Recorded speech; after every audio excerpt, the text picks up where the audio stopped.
Assalamualaikum warahmatullahi wabarakatuh. Alhamdulillahirabbil alamin wa bihi nasta'inu ala umurid dunya waddin. Wassalatu wassalamu ala asyrafil anbiya'i wal mursalin sayyidina Muhammadin wa ala alihi washabbihi ajmain, amma ba'du. Alhamdulillah kita hari ini bisa melanjutkan kembali ngaji fikih agraria ya, dengan membaca kitab Al-Ahkam As-Sultaniyah karya Imam Al-Mawardi ya. Kita sudah sampai kepada bab 16 ya, bab yang menjelaskan mengenai al-hima, yaitu ladang penggembalaan, dan juga bab ini membahas tentang tanah-tanah yang dimiliki bersama atau public space ya. Nanti kita akan juga sampai membahas mengenai public space. Nah, jadi kalau di bab 15 ini membicarakan mengenai Ihya'ul Mawat ya, menghidupkan lahan tidur, lahan menganggur yang konsekuensinya pada hak milik individu. Maka bab 16 ini lebih banyak membahas mengenai jenis-jenis kepemilikan yang sifatnya bersama ya, dan ini diawali dengan membahas mengenai lahan yang ditetapkan, dialokasikan untuk penggembalaan bersama. Kemarin kita sudah mendiskusikan berbagai pengaturan ya terkait dengan al-hima ini ya. Nah, kita akan melanjutkan masih tentang al-hima ini, dan mungkin besok kita baru mulai masuk ke pembahasan mengenai lahan bersama atau public space ya. Sebelum kita mulai, marilah sama-sama kita membaca surah Al-Fatihah untuk junjungan kita Nabi Muhammad SAW, dan juga untuk pengarang kitab ini ya, kepada Imam Al-Mawardi. Ala hadiniyah wa ala kulli niyatin sholihah wa ila hadratin Nabil Mustafa Muhammadin sallallahu alaihi wasallam wa ila ruhi musannif hadzal kitab Asy-Syaikh Imam Mawardi rahimahullah ta'ala wa nafa'ana bihi wa bi ulumihi fid dharain amin. Al-Fatihah. Bismillahirrahmanirrahim. Alhamdulillahirabbil alamin. Arrahmanirrahim. Maliki yaumiddin. Iyyaka na'budu wa iyyaka nasta'in. Ihdinas siratal mustaqim. Siratal ladzina an'amta 'alaihim ghairil maghdubi 'alaihim waladdallin. Amin. Kita akan membaca hari ini pada halaman 277 mulai paragraf terakhir ya, beberapa baris sebelum paragraf terakhir. Kemarin kita sudah membahas bahwasanya al-hima itu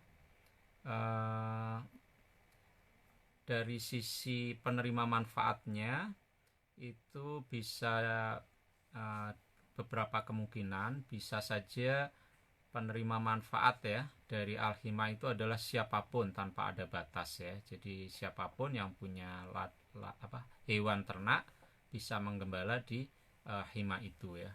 Apakah dia kaya, apakah miskin, ternaknya sedikit atau banyak, apakah muslim atau dhimmi, dia boleh menggembala di situ. Kemungkinan yang kedua adalah hima itu dikhususkan untuk orang muslim saja ya, sementara yang non muslim tidak boleh di situ ya. Ya, seperti kita sampaikan kemarin, pada masa itu tentu belum ada konsep kewarganegaraan, sehingga klasifikasi penduduk masih berdasarkan afiliasi agama ya. Nah, jadi bisa saja suatu hima itu dikhususkan untuk muslim saja. Begitu juga boleh juga al-hima ini dikhususkan untuk kelompok miskin saja ya, itu juga boleh. Yang tidak boleh adalah kalau al-hima itu hanya dikhususkan kepada orang kaya saja atau kepada non muslim saja, itu yang tidak boleh. Tetapi kalau dikhususkan kepada orang miskin saja atau kepada orang muslim saja, nah itu boleh.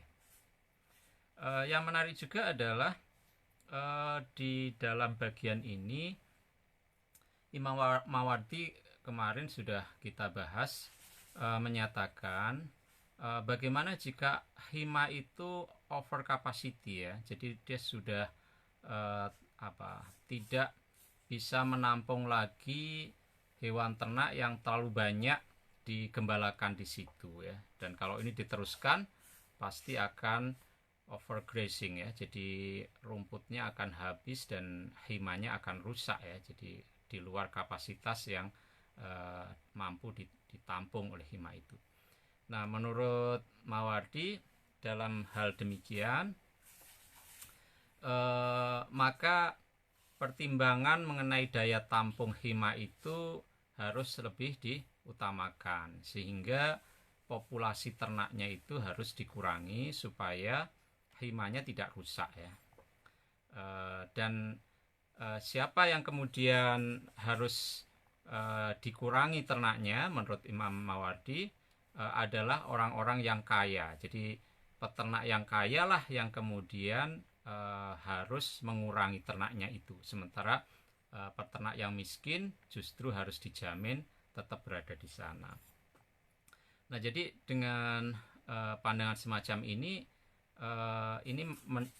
membantah pandangan Hardins mengenai tragedy of the commons, bahwa kalau suatu sumber daya itu dimiliki bersama, tidak ada hak milik pribadi di situ, maka itu pasti akan menimbulkan tragedi ya. Tragedinya karena semua orang karena merasa itu sumber daya bersama, semua orang akan mengambil lebih dari yang dia butuhkan ya, dan dia berpikir kalau dia ngambil sedikit saja di atas kebutuhannya maka tidak akan merusak yang lain. Tetapi kemudian semua orang berpikir begitu sehingga akhirnya menjadi rusak sumber daya bersama itu. Tetapi di sini dibuktikan bahwa ternyata ada norma, ada institusi ya, ada pranata yang mengatur itu, sehingga bisa dipastikan bahwa al-hima itu tidak rusak. Itu satu hal yang menarik sebetulnya ya. Lalu kemudian yang menarik juga dari diskusi pada bagian ini adalah bahwa kelompok miskin itu selalu mendapatkan keistimewaan ya, sementara orang yang kaya ketika kemudian sumber dayanya tidak mampu menampung, justru mereka yang kemudian diminta untuk mengurangi ternaknya ya. Jadi ini ada semacam limits to the growth ya, dengan pertimbangan ekologis ya. Dan ini kan sebetulnya teori-teori yang kemudian banyak sekali dikemukakan ya sejak era 70-an ya, misalnya oleh Schumacher ya, mengenai small is beautiful ya, kayak gitu ya. Jadi kalau kita refleksikan ke sana, sebetulnya apa yang sudah disampaikan oleh Mawardi ini juga sudah punya resonansi ya untuk merespon itu. Saya akan melanjutkan ya. Nah, kemarin saya ada sedikit kesalahan ya, kesalahan, tetap aja kesalahan meskipun sedikit. Jadi karena saya melanjutkan padahal itu titik, jadi ada pengertian yang ambigu ya. Jadi pada bagian terakhir yang saya baca kemarin kan tidak boleh kemudian ketika himanya itu over capacity, lalu hima itu kemudian hanya digunakan oleh orang kaya, itu tidak boleh ya. Jadi saya baca ulang saja bagian yang kemarin saya agak salah, karena memang bahasa Arab ini kadang agak tricky ya, karena ketika kita salah berhenti ya, padahal itu semestinya titik, lalu seolah-olah bagian berikutnya masih merupakan penjelasan dari bagian yang sebelumnya, padahal itu topik yang sama sekali berbeda ya. Dan kadang paragrafnya juga kita tidak menemukan paragrafnya karena terus saja bahasa Arab itu, jadi kita harus betul-betul tahu konteksnya ya. Jadi saya akan ulang saja karena bagian itu kemudian jadi kabur maknanya.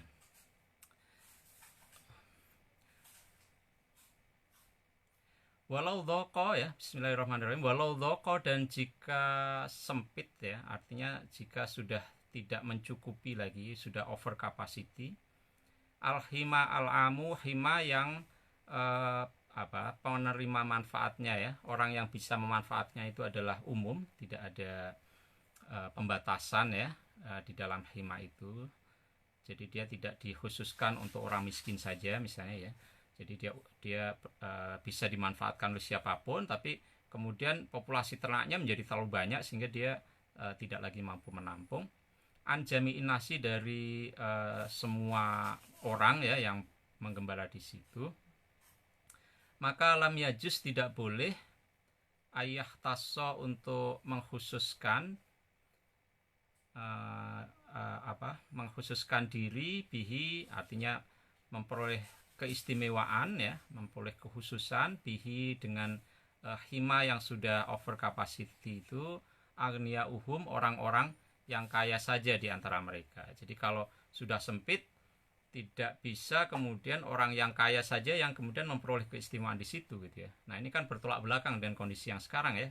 Jadi kadang ketika terjadi satu krisis, justru yang diselamatkan itu yang kaya ya. Kita ingat dulu ada krisis moneter, yang di bail out kan ya yang kaya-kaya saja kan. Seperti itu. Jadi itu nggak boleh ya. Dalam diskusi ini dinyatakan ketika sudah terjadi over capacity, tidak boleh kemudian hima yang sudah tidak mampu menampung itu, si orang kaya mendapatkan keistimewaan di situ ya. Jadi justru mereka harus mundur dari sana ya. Nah jadi tidak boleh hal itu. Wa fi jawazi ikhtisasi fuqaraihim, dan adapun dalam hal kebolehan mengistimewakan orang-orang fakir di antara mereka bihi pada al-hima itu wajhani dua pendapat ya, dua pendapat. Jadi kalau mengistimewakan orang kaya saja tidak boleh, justru mereka diminta untuk mengurangi populasinya. Nah, bagaimana dengan sebaliknya? Bagaimana kalau kemudian hima itu hanya dikhususkan kepada peternak miskin saja karena sudah tidak mampu menampung semuanya. Nah, dalam hal ini ada dua pendapat. Pendapat yang pertama berarti membolehkan, pendapat yang kedua berarti tidak membolehkan.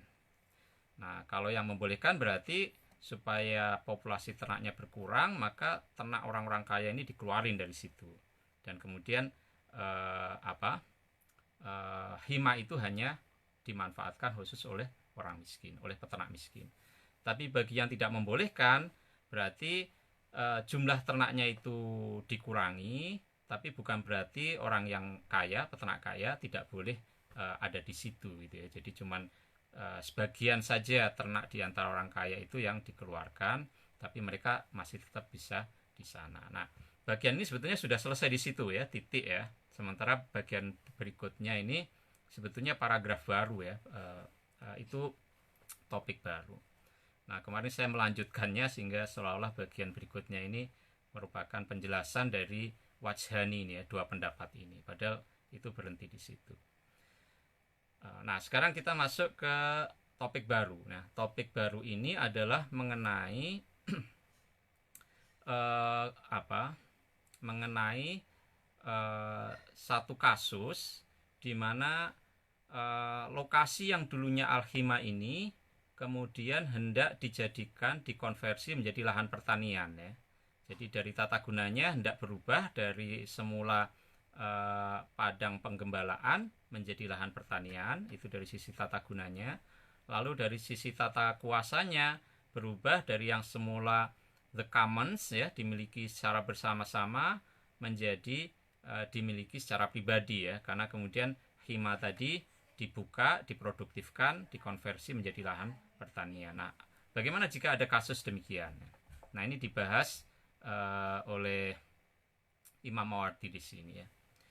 Wa idza staqara, dan jika telah berlaku hukmun lihima ya, hukum bagi status hima ala ardin pada satu lokasi tertentu ya. Jadi bagaimana ketika di lokasi itu sudah berlaku hukum status himanya ya di situ ya. Nah, tetapi itu kemudian ada yang berusaha untuk merubahnya ya. Fa'akdama maka lalu apa? Menyerobot gitu ya. Alaiha atas ardun tadi, atas tanah yang statusnya sudah al-hima tadi. Man orang ahyaha yang berusaha untuk menghidupkannya ya, menghidupkan dalam arti menjadikannya sebagai lahan pertanian produktif ya.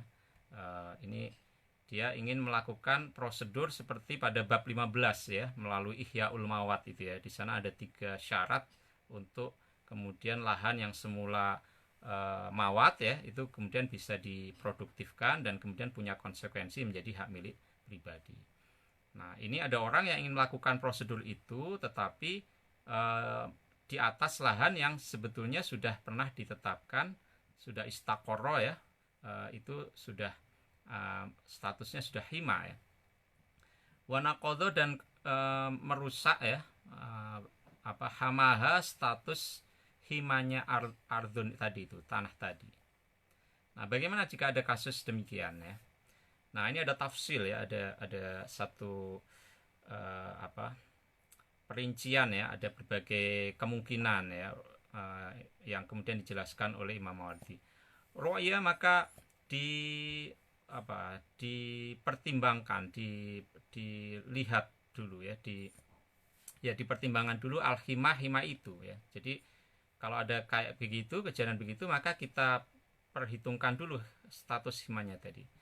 Fa'ingkana maka jika ada hima itu mimma termasuk lahan hamahu yang telah menetapkannya sebagai hima Rasulullah SAW,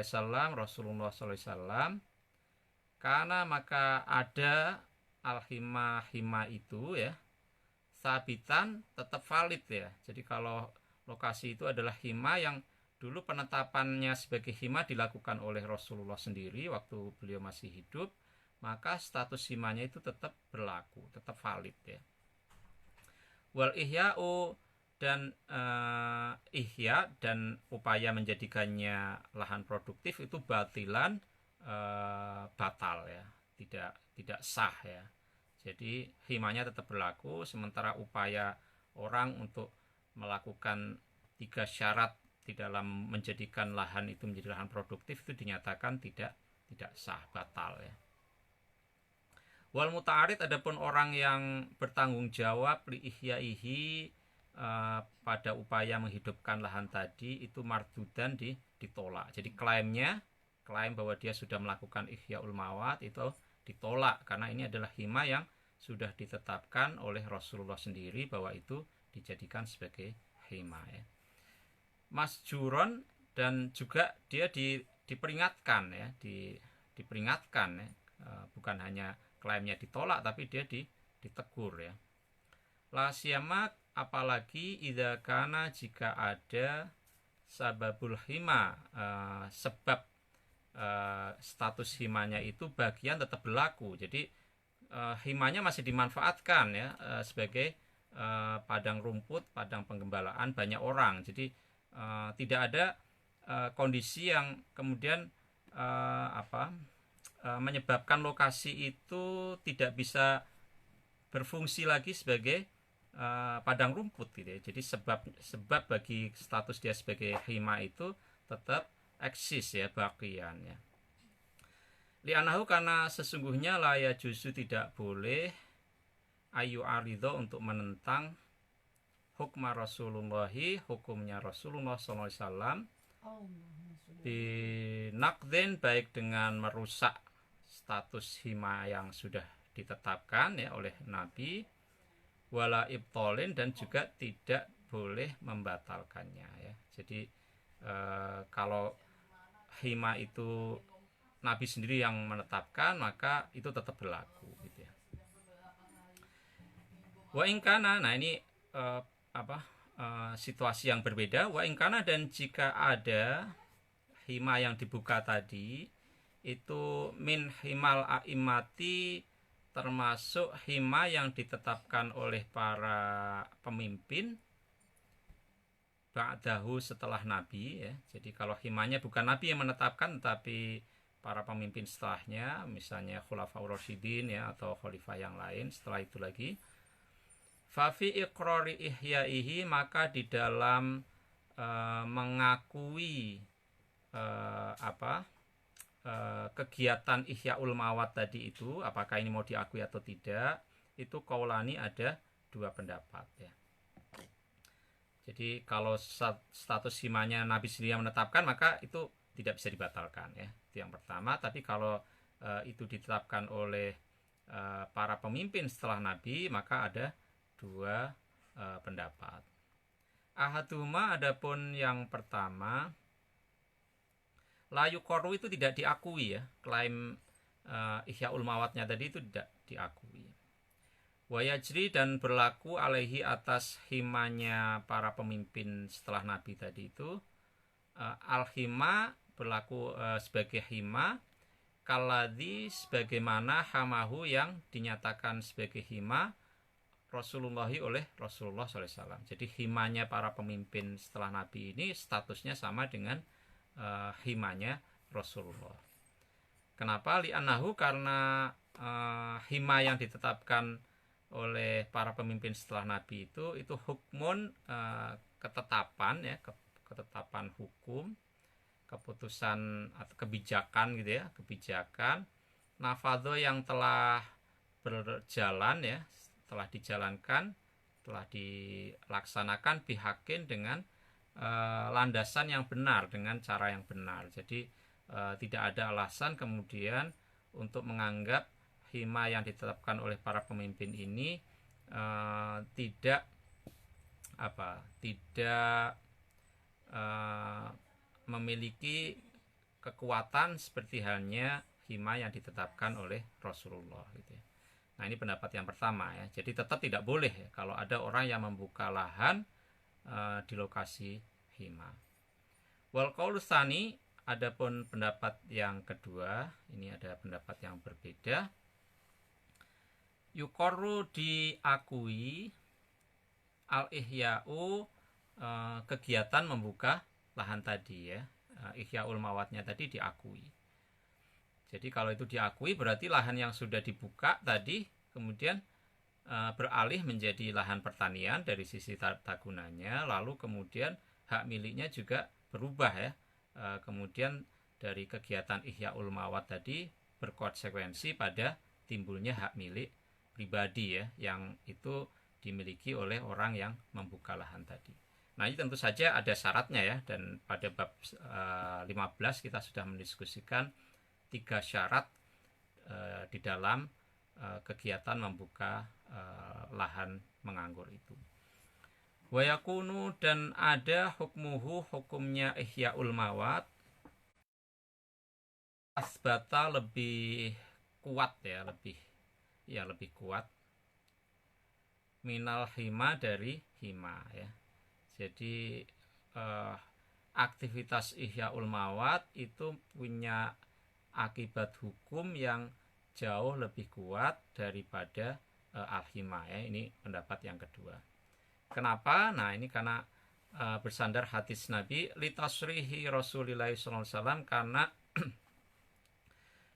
eksplisitnya ya sabda Nabi Muhammad SAW biqolihi, di dalam firmannya, di dalam sabdanya, man ahya, barang siapa yang menghidupkan, ardhon, lahan ya, mawatan yang menganggur, lahan tidur, lahan yang terlantar, fahia, maka lahan itu, lahan yang sudah dihidupkan itu, lahu, menjadi milik orang tadi ya. Nah, jadi hadis ini menurut pendapat yang kedua ini berlaku mutlak ya, artinya redaksinya ini kan bersifat umum ya. Jadi ketika itu sudah dihidupkan, maka aktivitas menghidupkan lahan itu kemudian punya konsekuensi pada hak milik. Nah, ini sudah berhenti di sini ya. Nah, ini sudah berhenti. Kemudian kita masuk lagi topik lain, walaya juzu, dan tidak boleh, li ahadin, bagi siapapun, minal wulati, dari para penguasa, ayak huda, untuk mengutip menarik ya, imbalan ya, untuk mengutip min arbabil mawashi, dari para pemilik hewan ternak, iwadon kompensasi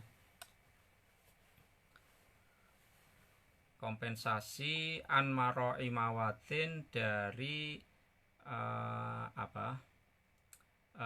kebijakan si penguasa tadi untuk tetap menjaga status lahan itu sebagai mawat ya. Karena kalau dia tetap statusnya sebagai mawat, berarti nanti fungsinya sebagai kalau status hak miliknya tetap sebagai mawat, maka fungsi penggunaan lahannya untuk hima itu tetap bisa dijalankan. Kalau dia tidak dijaga keberlanjutnya sebagai mawat, akhirnya bisa dibuka, maka berarti kan himanya nggak bisa berfungsi lagi. Nah, jadi kebijakan pemerintah untuk tetap menjaga status lahan itu sebagai mawat sehingga tata gunanya bisa digunakan untuk hima, itu adalah kebijakan publik, sehingga pemerintah ya tidak bisa meminta imbalan ketika hal itu dilakukan, kebijakan itu dilakukan. Auhiman, atau meminta ganti dari statusnya itu sebagai hima ya, itu tidak boleh.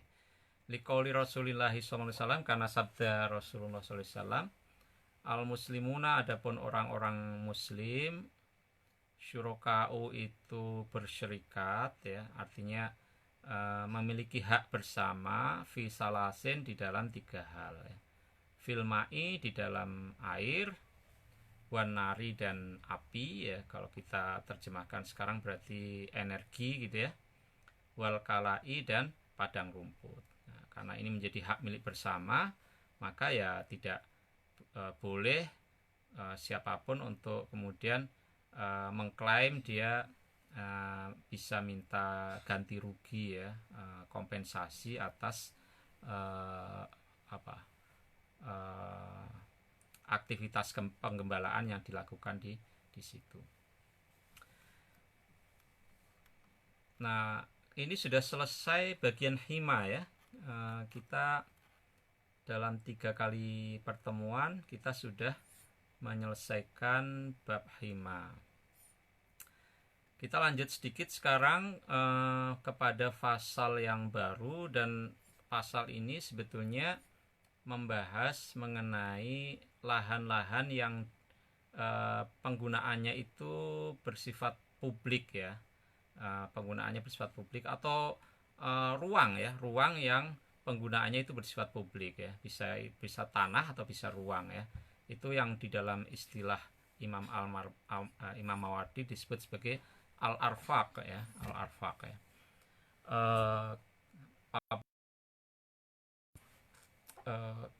Common land gitu ya, seperti itu.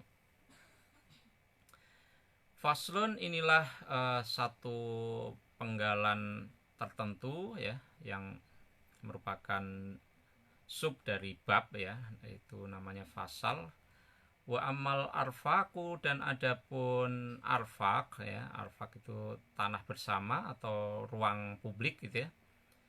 Bahwa adalah arfakun nasi, itu ruang publiknya manusia ya, orang ya, bimaqaidil aswaki, di lingkungan sekitar pasar gitu ya, wa afniatis syawari'i, dan tepi jalanan ya, pedestrian itu ya, lokasi untuk pejalan kaki gitu ya, itu termasuk arfak ya. Wa harimil amsori, dan harimnya wilayah perkotaan ya, ini sudah kita diskusikan ketika kita membahas bab 15 ya. Jadi harim itu ada lokasi-lokasi yang harus dijaga supaya misalnya lahan pertanian tetap berfungsi ya, atau sungai tidak rusak, itu ada harimnya ya. Misalnya harimnya sungai itu ya berarti sempadannya itu, harimnya lahan pertanian berarti ya wilayah tangkapan airnya misalnya gitu ya. Nah, juga pada bab 15 yang lalu Imam Mawardi juga menyatakan wilayah pemukiman itu juga ada harimnya ya. Jadi harimnya wilayah pemukiman ini juga merupakan public space ya, yang itu menjadi sumber daya yang orang bisa sama-sama memanfaatkannya. Wa manazilil asfari, dan tempat-tempat pemberhentian para musafir ya. Karena dulu kan musafir itu masih pakai onta gitu kan ya. Jadi ada tempat-tempat transit yang kemudian itu sebetulnya bisa dimanfaatkan bersama ya. Kalau sekarang mungkin sudah berkurang ya, kalau kita di tengah perjalanan harus menginap ya harus ke hotel ya. Mungkin sekarang jarang sekali ada tempat-tempat yang disediakan untuk para musafir ini yang itu bisa dimanfaatkan secara gratis. Nah, dulu ada semacam itu, ada tempat-tempat itu gitu ya. Fayuk kesamu, maka dibagi arfak ini ya, salah satu aksamin menjadi 3 bagian. Kismun, adapun bagian pertama itu yahtasu tertentu al irtifaqu fihi, pemanfaatan arfak ini, wilayah yang digunakan bersama ini bisoharo di wilayah Sahara ya, wilayah padang pasir, wal falawati, dan di daerah pelosok ya, di daerah-daerah pelosok.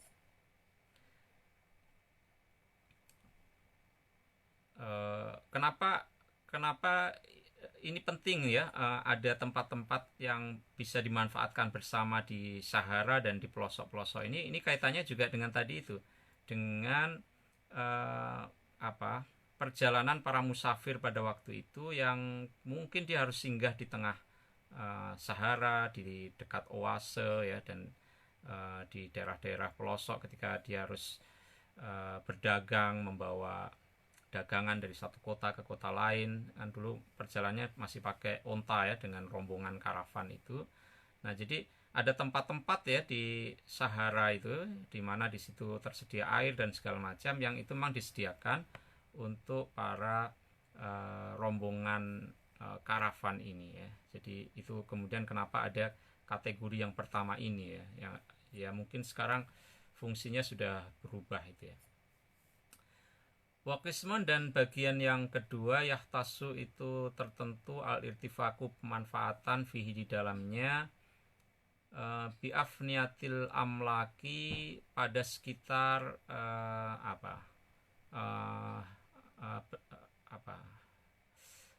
sesuatu yang menjadi hak milik ya, properties ya, bisa rumah, bisa toko dan segala macam. Jadi di sekitar itu juga harus ada public space ya. Wakismon, dan kemudian bagian yang ketiga yahtasu itu tertentu bisyawari'i, di jalan-jalan besar, wal turuqi, dan jalan-jalan yang lebih kecil ya, pedestriannya ya, lokasi di mana orang bisa berjalan kaki di kiri kanan jalan itu misalnya, atau wilayah di mana disediakan untuk pohon-pohon peneduh ya, semacam itu ya, kira-kira seperti itu. Kita sekarang masuk ke bagian pertama ya, yang tadi terkait dengan Sahara tadi itu ya, itu. Fa'amal qismul awalu, maka adapun bagian yang pertama, ma ikhtaso, ma adalah lokasi yang merupakan lahan bersama atau public space, ikhtaso yang tertentu, bisohar.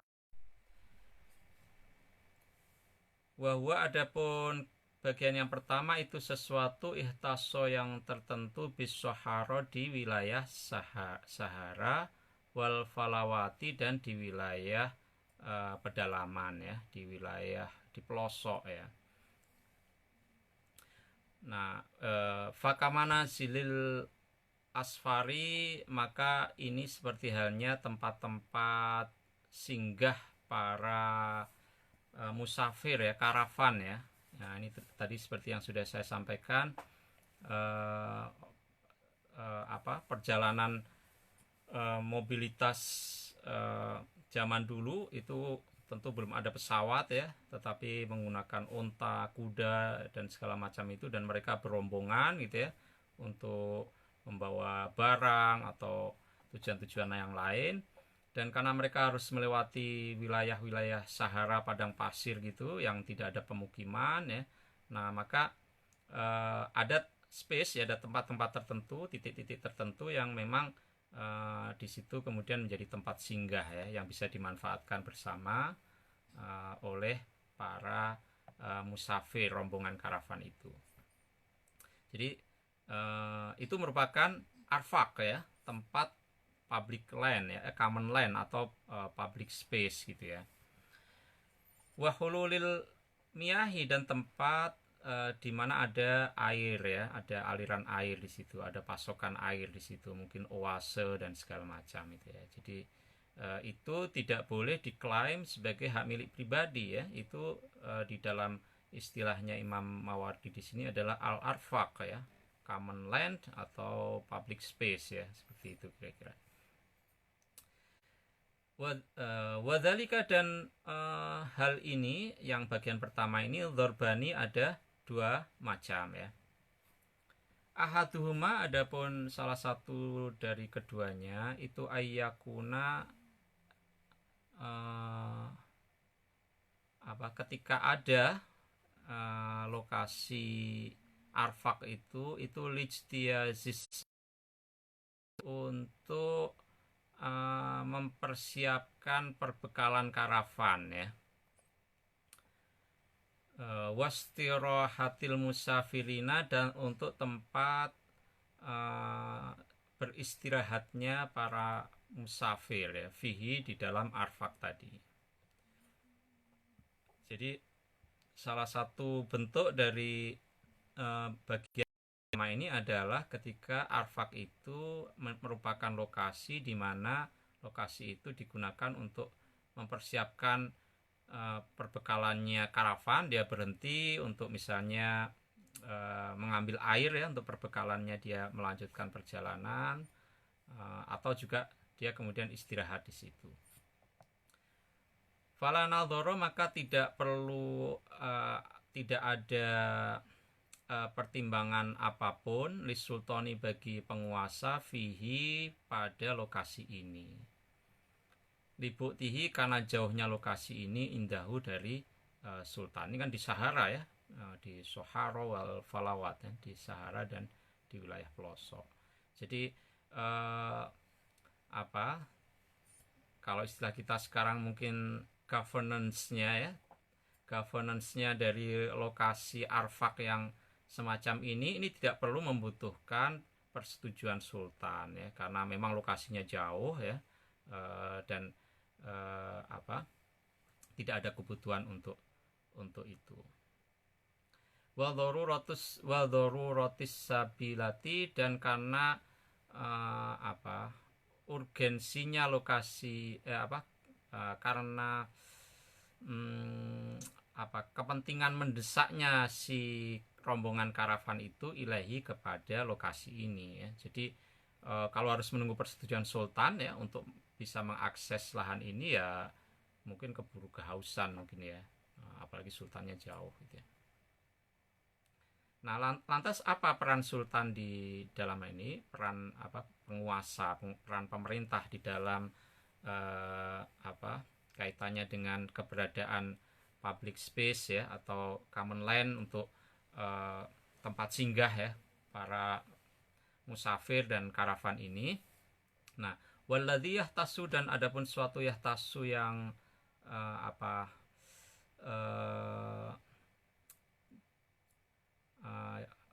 yang menjadi peran khusus al sultan lahu, pada lokasi ini, mindalika ya mindalika dari lokasi ini sebetulnya ya, mindalika dari pengelolaan lokasi ini. Apa peran khususnya sultan? Itu islahu auratihi, memperbaiki apa? Memperbaiki ya mungkin kerusakan atau apa, ketidaknyamanan ketika lokasi itu kemudian ya intinya menciptakan satu kondisi infrastrukturnya atau apa gitu ya, supaya tempat itu tetap bisa berfungsi sebagai tempat singgah rombongan karavan itu ya. Jadi islahu auratihi, memperbaiki seluruh masalah yang ada di situ ya.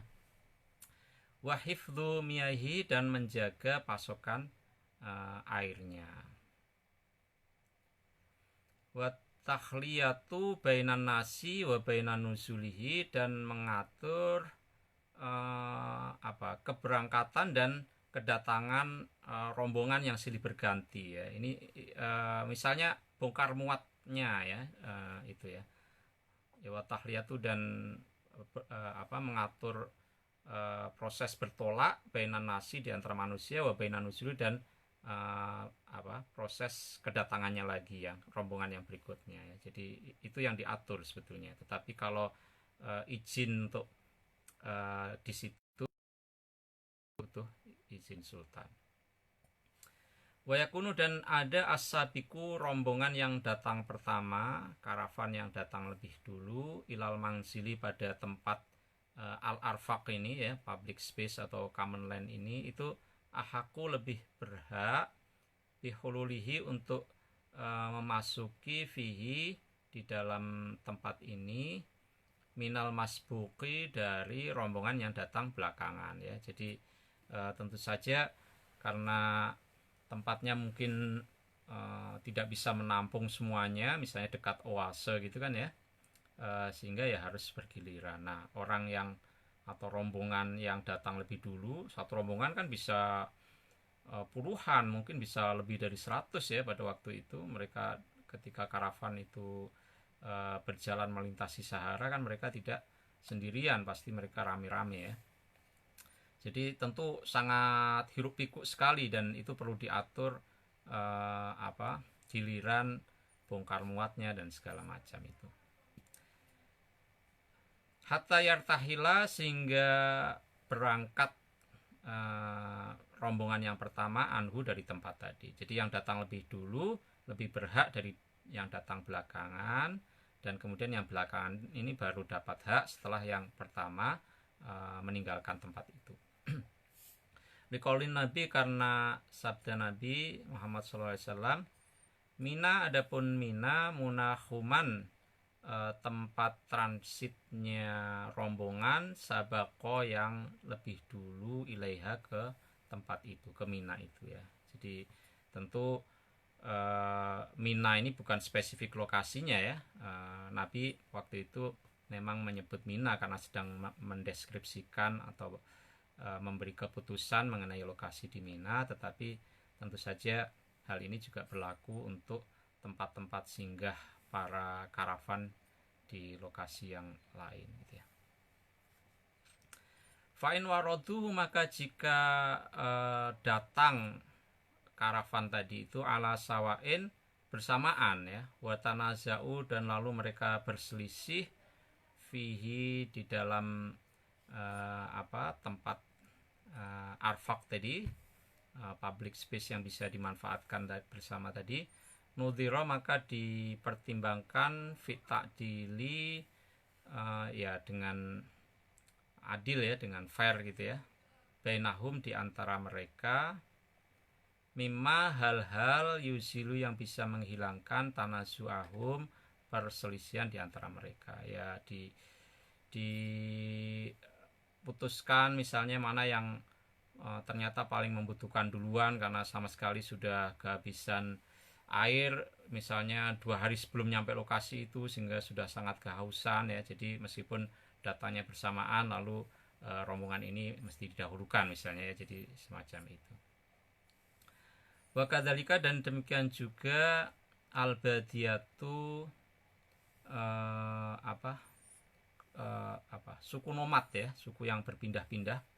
Ini biasanya suku-suku penggembala ya, mereka bukanlah suku-suku yang bercocok tanam, jadi mereka tidak terikat pada lokasi tertentu, tetapi mereka adalah suku-suku penggembala yang mereka berpindah-pindah lokasi tergantung kepada mana hima yang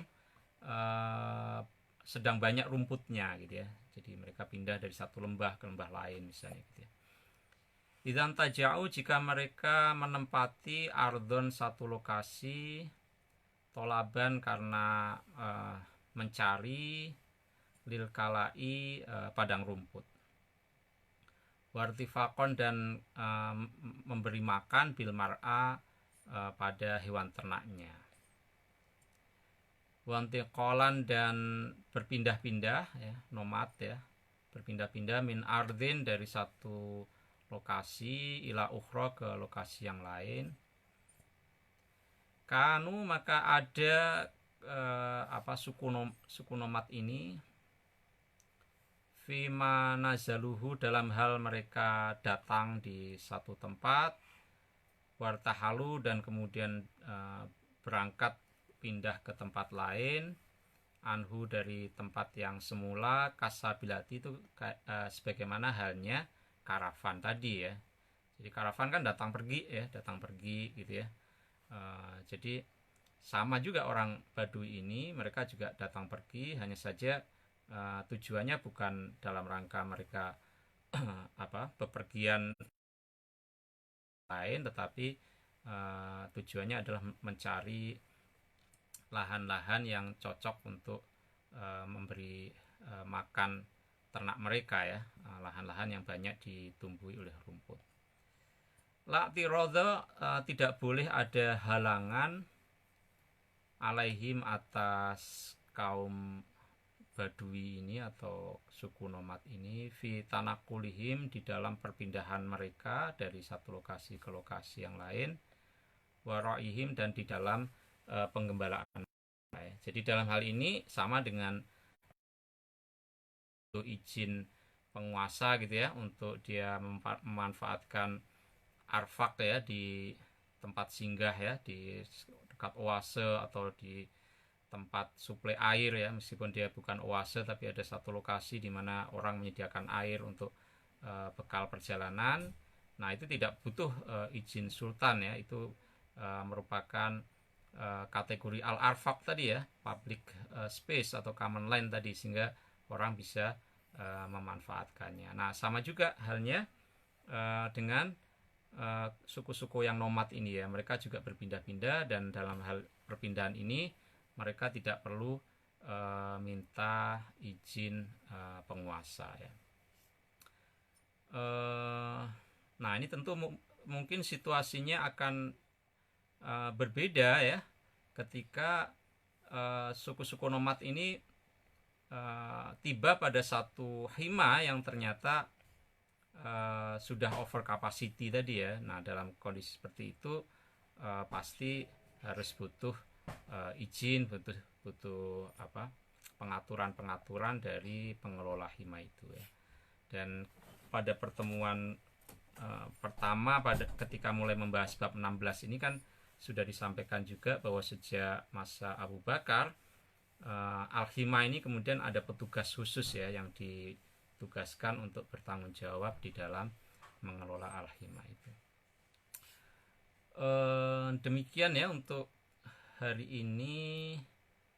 Kita sudah membahas bagian pertama dari Al-Arfaq ya, karena Al-Arfaq ini ada 3 macam.